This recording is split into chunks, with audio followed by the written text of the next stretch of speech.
Hello, everyone, and welcome to 2K Sports. Damon Bruce here. The NBA regular season tips off. It's the Minnesota Timberwolves going up against the Los Angeles Lakers. It's the NBA on 2K Sports.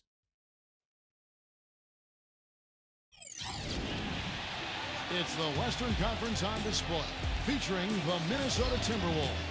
Buckle yourselves in, everybody. It's the NBA on 2K Sports, and here with Clark Kellogg and Steve Kerr and Doris Burke, this is Kevin Harlan. And now a quick check of our starting lineups for both teams. And guys, check it out. Ricky Rubio, what can we expect here?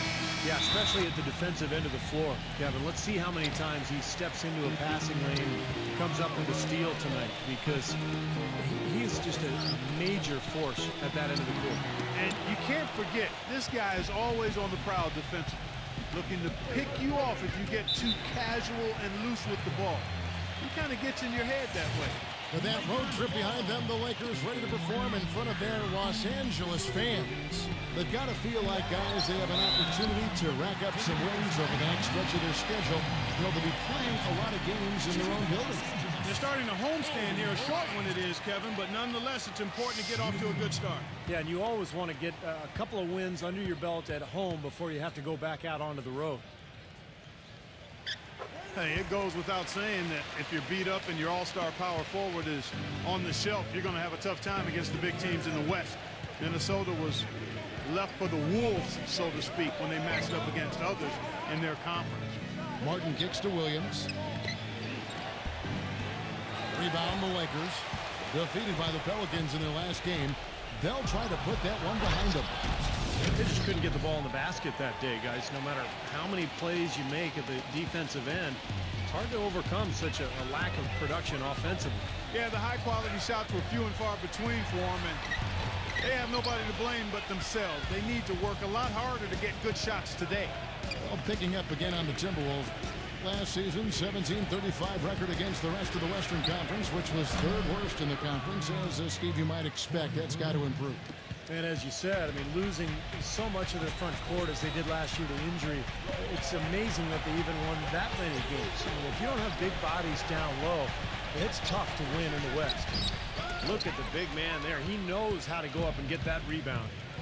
And I think Doris Burke has something for us right now. Doris? Hey, Kevin. Well, Mike D'Antoni had a few minutes for me. We talked about the challenges posed by a player like Ricky Rubio, such a tremendous passer and floor general. The coach said, we know he can make plays, but making shots is where he's been less effective. We need to focus on staying home and forcing him to beat us for the scoring. Guys, we'll see if they can limit his highlight reel dimes. Back to you. All right, Doris, thanks. And Love backs in. Brewer. And he can't answer back. The three-pointer offline. You know, for Pau Gasol, calling last year a rough year might be an understatement. He fought off an injury and tried to find a role on a team that was in transition. A year like that can really take a lot out of a guy. Whatever their plan was defensively that time, it didn't work. Not if it results in that shot. On the wing, Brewer. The three. Another miss by Minnesota. Lakers leading by 3.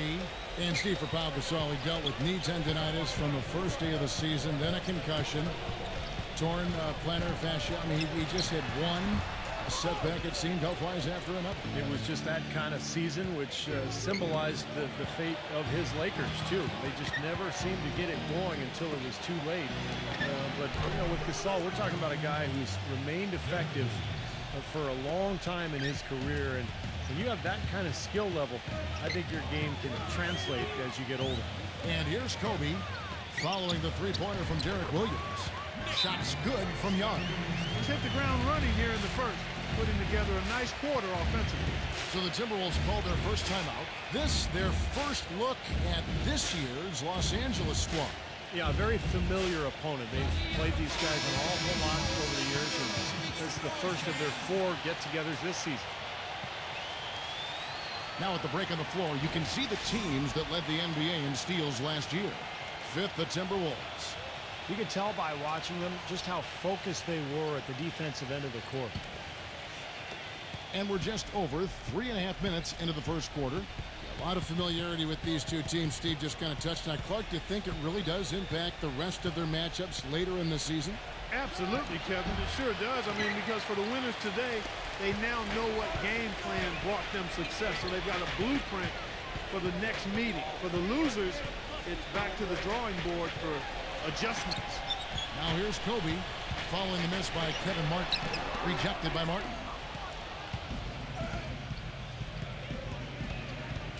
Pass to Rubio. Back to Martin. Again, Martin missing. You know, even though he missed that one, great shooters have a way of feeling when they've got enough room to pull the trigger. Yeah, not enough defensive coverage there to prevent him from firing that time. But, yeah, I think if he's open, he's got to let that thing fly. Now Martin. After the missed three from Young. Shot's good. Martin's got his first points of the night. And here is Los Angeles now. Outside, Kobe passes it to Young. For the three. No good. Here's Rubio. The shot is off. Tie game in Los Angeles. The second quarter coming up right at... Coming up this Monday night. Welcome back, folks. We have a close game here at the start of the second quarter of play.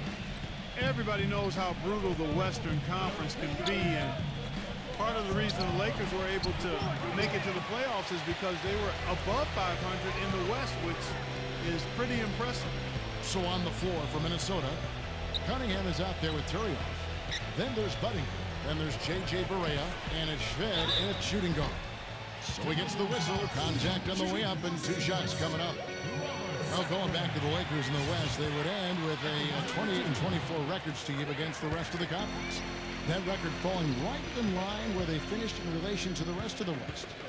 Well, and that record was really the big reason that they were able to catch up to Utah and end up passing them for the last playoff spot. And, you know, Laker fans might not be happy with how quickly they exited the postseason, getting swept by the Spurs, but, you know, they did make a good push at the end of the season just to get in.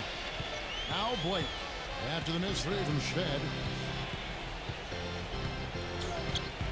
Now Blake. Johnson dishes to Blake. Kicks it out to Johnson. 2 on the clock.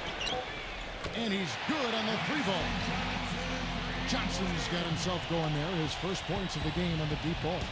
You know, the hope was that a change of scenery and a chance to run up and down the wings would be just what was needed to get Wesley Johnson going in the NBA, but it just didn't happen for him last season. And that one's good. Shved. Right back at you. They immediately get those 3 points back. Trading punches, that's how you answer. Blake with it. Now defended by Barea. Blake passes to Johnson.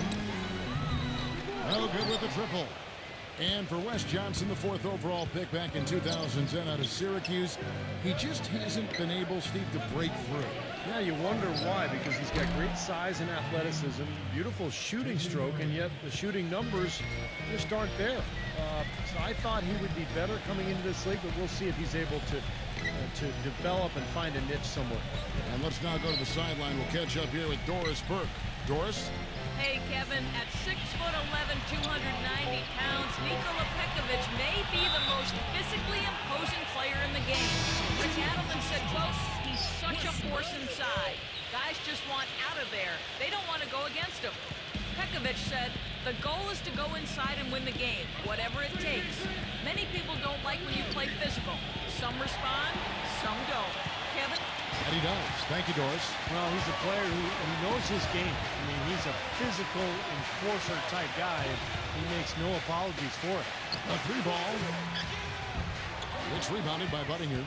The Timberwolves have gone 2 of 4 shooting the ball here in the second. This is to Muhammad. The feed to Shved. There's the pass to Barea. 6 to shoot. And Buddingham gets it to go. Guys back and forth this first half. Well, 5 lead changes early on, guys, as we grapple back and forth. Yeah, this could be a back and forth game all the way, guys, the way it's being played. This is fun to watch. Break off the bit from Gasol. Blake kicks to Farmer. From deep, Johnson And a great assist by Farmore as that one goes in. It looks like he's finding his touch now because the shots are starting to fall.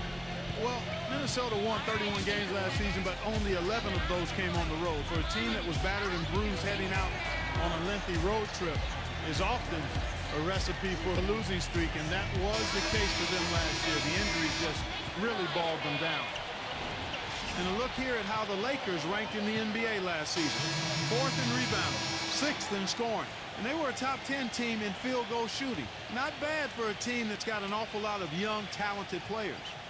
And this is a team that really relied most heavily on the rebounding numbers that you talked about. I mean, at top 5, they're a team that likes to attack the lane at both ends of the floor, really control the glass on defense and try to pound you inside with the offensive boards. Well, picking up again on the Timberwolves, road travel can be especially tough on just given the geography where their home city is in relation, Steve, to the rest of the NBA. Well, particularly in relation to the rest of the West, because, you know, there the Timberwolves are up north and kind of in the middle of the country. So they have a lot of long trips, but look, there are no excuses in the NBA. I mean, everybody's got their own adversity they've got to deal with. And here's Barea after the three-pointer from Young, and Love backs in. On Dwayne Johnson. Gasol with the steal. Young for 3. Count that one. And it's a 6-point Laker lead. Yeah, guys, it's his consistent shooting that's really helped get his team into a position they're in right now. Shved dishes to Love. Kicks to Barea. Feeds to Shved from the arc. Here's Johnson, and the shot counts. He's fouled, and it's a chance for a three-point play. Boy, he crashed the boards with purpose right there. Well-deserved second chance points for him. Ryan in the post, defended by Muhammad, and it's blocked by Love. From deep three-point range, and no good trying to get that one. And a tight game here as we end the first half. Lakers lead by 4. Live from the Staples Center, you're watching 2K Sports. And now, brought to you by Sprint. And now the Sunday night edition of the Halftime Show. Out at Staples Center, the Lakers are ahead. It's a close game for the Suns. They're going up against New Orleans. Third quarter of play, and they're up by a couple of buckets. And another one also in progress. Washington leading against the Thunder at Chesapeake Energy Arena. About midway through the third out there. Looking now at some games that are already wrapped up. For San Antonio, it was a win against the Knicks in New York. So now that's 2 in a row for them. Tony Parker had the team high. And that'll wrap things up for me here in the studio. Second half's just around the corner. Thanks so much for stopping by. The Sprint Halftime Report, presented by Sprint.